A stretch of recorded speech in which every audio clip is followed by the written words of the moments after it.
The other day, I was playing Call of Duty Black Ops 7 and I noticed something a little strange. I just couldn't get the output image from an AMD GPU to look the same as from an Nvidia GPU. Same extreme preset, same 4K resolution, same native TAA rendering, but the AMD image was missing a couple of visual effects. Of course, I wasn't actually playing the game for fun, I was exploring AMD's new FSR ray regeneration feature, but this issue was causing a few hiccups in that testing. So as anyone would do when facing this sort of issue, I looked for corroborating evidence and headed over to watch the Digital Foundry video on ray regeneration. Lo and behold, they noticed the exact same problem and showed a couple of examples of AMD's output not rendering some effects. And this got me thinking. Radeon GPUs are known to outperform GeForce GPUs significantly in Call of Duty titles, but is this down to Radeon cards nerfing the visual quality? Are AMD cheating in Call of Duty benchmarks, or is this just a random coincidence? I decided to find out, but before we get into it, this portion of the video has been sponsored by the AOC U27 G4XM, a fantastic 4K HDR mini LED gaming monitor. The 1152 zone backlight provides a high contrast experience with deep blacks and super bright highlights. It looks excellent in HDR games without any burn-in concerns. It's fast at 4K 160Hz and even clearer in its dual mode 320Hz configuration, offering a great balance for all types of gaming. And with a 4K resolution combined with decent factory calibration, this display doubles as a productivity monitor, making the U27 G4XM a single solution for many use cases. It's affordable for a 4K mini LED LCD, it's great value, we recommend it, so to learn more check out the AOC U27 G4XM via the links in the description below. First thing is first. Can we replicate Digital Foundry's image quality differences between AMD and Nvidia in Black Ops 7? And the answer is yes. There are two main issues that we discovered, one relating to shadow quality and the other related to ray-traced reflections. The shadow issue doesn't affect all shadows in the game, but seems isolated to shadows cast from certain objects. Radeon GPUs are missing shadows from transparent or translucent items entirely. These just don't get rendered. In this scene from the training ground map, The Forge, we have a glass panel casting shadows onto the metallic facade of this building. When using a GeForce GPU, light interacts with the glass and casts a translucent shadow onto the building, in amongst the other opaque shadows. On a Radeon GPU, this translucent shadow is not rendered at all, despite both cards using identical extreme settings without ray tracing at native 4K. I also noticed this issue on the left side of this image where there's a glass wall. The GeForce card renders a shadow from this wall onto the stone behind it, but this shadow is again missing in the Radeon image. On a different map, I noticed a variation of this shadow issue. Here in this room, we have a smoking chimney off the screen in the upper left. On the GeForce GPU, this smoke casts a shadow onto the room below, but on the Radeon GPU, again, this shadow is missing. It's not rendered at all, even on the highest extreme preset. Now, of course, considering we're only comparing two graphics cards, it's not actually clear which image is correct. The GeForce result could actually be wrong, and maybe those shadows were not meant to appear. So as a sanity check, I installed the Intel Arc B580 and went to these exact spots again, same settings, and as you'll see here, the translucent glass shadow is rendered on the Intel GPU using the extreme preset. And here we have the smoke shadow again being rendered on the Intel GPU, so this is confirmation that the way the Nvidia and Intel GPUs rendered the game is the intended result, and something is happening with the Radeon card. The other main issue relates to ray-traced reflections. With this setting enabled, AMD GPUs do not render some reflected objects. This is again noticeable in the Forge map, where a couple of lights are not reflected on surfaces on the Radeon card, but are reflected on the GeForce GPU. It doesn't appear to be an issue with draw distance for reflections, but that some objects are just not included in the geometry that gets reflected on Radeon GPUs. And this happens regardless of whether we use the high or low ray tracing setting. This issue only crops up in some scenes. In others that we looked at, the difference between AMD and Nvidia ray tracing is virtually identical. Both cards render ray traced reflections across a wide variety of surfaces, so it's not like the Radeon GPU is nerfing a huge amount of reflections, it's only a couple of elements here and there. When both GPUs do render a reflection, the resolution of said reflection is also very similar. With this ray tracing object issue, it can be isolated to the ray traced reflection setting. If you disable this setting on both GPUs, you get the same screen space reflection quality. With the shadow issue, the culprit is the shadow quality setting. Turning this setting down from ultra to high removes the shadows cast from translucent objects like glass, making Radeon and GeForce cards output the same image. Turning the setting to low removes the shadows cast from smoke that we saw in the other scene.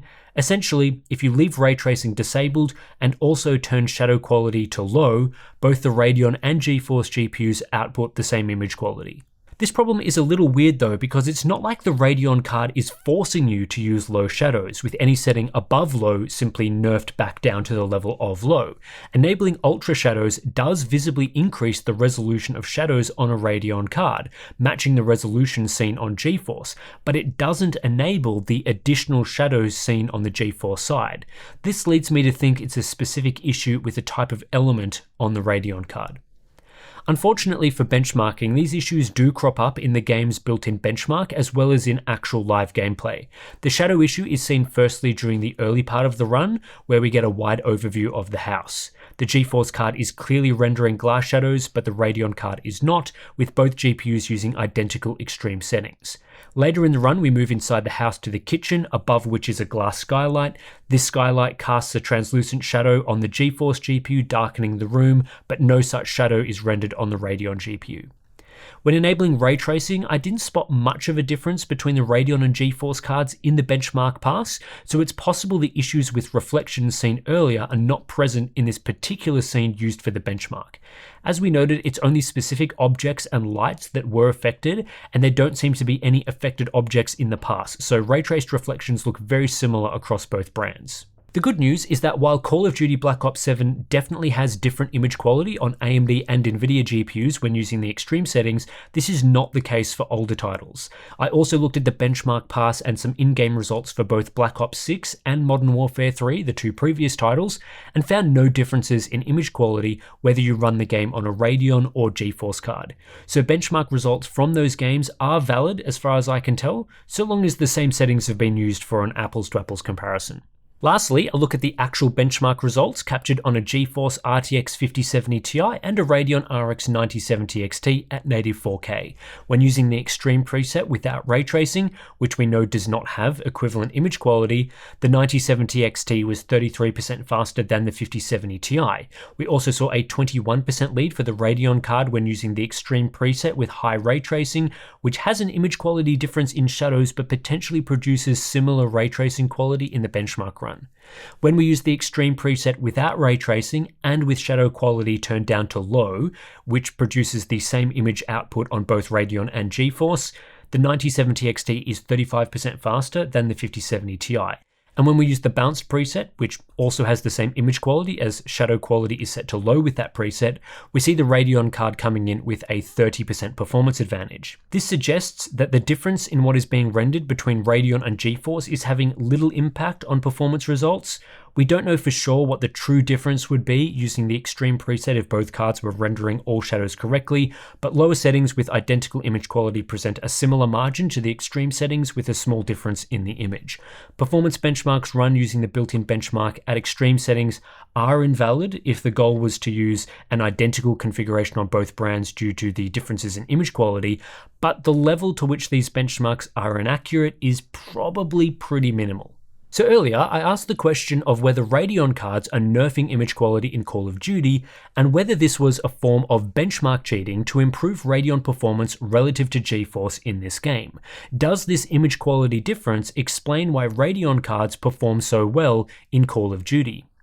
Based on my analysis, I don't think this is benchmark cheating. Firstly, there's no image quality difference in older titles using equivalent settings, and in those games, like Black Ops 6 and Modern Warfare 3, we also see Radeon GPUs performing very well. Those results are valid, and the margin between Radeon and GeForce in those games is real, with no image quality cheating. This makes it unlikely that a similar margin seen in Black Ops 7 testing is down to cheating. The margin between GeForce and Radeon is maintained using similar lower quality settings that produce the same image quality, and the actual performance impact of the shadow setting is small and unlikely to be the cause of a large performance difference. We also found little difference in ray tracing image quality during the benchmark run, and the visual differences are only visible in some areas of the game with specific objects. With such a small overall visual impact, I think it's unlikely this would lead to much of a performance difference. I also found that all of these issues are present using an older Radeon GPU driver released well before the launch of Black Ops 7. I reverted back to driver version 25.5.1, which the game warns you is older than is recommended, and saw the same visual issues. If AMD's day one driver for Black Ops 7 added in visual nerfs to improve performance and maybe do a bit of cheating, I would expect those nerfs to not be present when using an older driver, but instead you get the same problems. On top of this, the game performs a check and prevents you from using ray tracing on the older 25.5.1 driver. It doesn't even display the setting. Perhaps something has gone wrong with this check and how it's applied to AMD GPUs. What seems much more likely is that this is just a bug with Call of Duty Black Ops 7, either in the game itself or in the AMD driver. Not sure who is to blame there, but it seems like a visual glitch with these settings.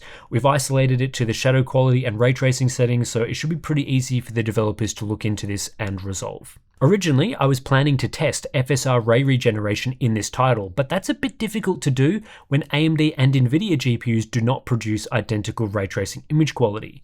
It's also a terrible title for testing anything related to ray tracing because it runs terribly with ray tracing enabled, and no sane gamer would enable this setting in the multiplayer mode. And you can only use ray tracing in the multiplayer modes for some reason, not the single player mode where it might be usable. AMD has also announced that the official launch of FSR Redstone is just a few weeks away on December 10th. Now, I'm not sure why a feature of Redstone is already available in Call of Duty if the official launch isn't until December, but given some of the issues brought up in the videos from Digital Foundry, Daniel Owen and others, it's not clear whether the current Call of Duty version of ray regeneration is final or just a beta version. I would normally consider it final because it's in a game right now, but then the release is supposed to be later on, so I don't know what to think. Let me know in the comments whether you think I should test ray regeneration right now based on Call of Duty as it stands, or wait to see how things evolve on December 10th with potentially better test conditions. Anyway, that's it for this video. As soon as I saw the visual differences between Nvidia and AMD GPUs in this title, and I also saw the Digital Foundry video, I was immediately wondering whether these visual differences were related to the large performance difference we see between GeForce and Radeon in this title. And I did see a couple of comments on the Digital Foundry video wondering this as well. So hopefully we've cleared up exactly what's going on in this particular video, and people can go about benchmarking Call of Duty Black Ops 7 with this information at hand. So if you do want to support Hardware Unboxed and the independent testing and analysis that we do, we've got Patreon. Links to that is in the description below. If you sign up, you get access to some pretty cool benefits, Discord community, monthly live streams, BTS content, and plenty of other good stuff. So thanks for watching. I'll catch you in the next one.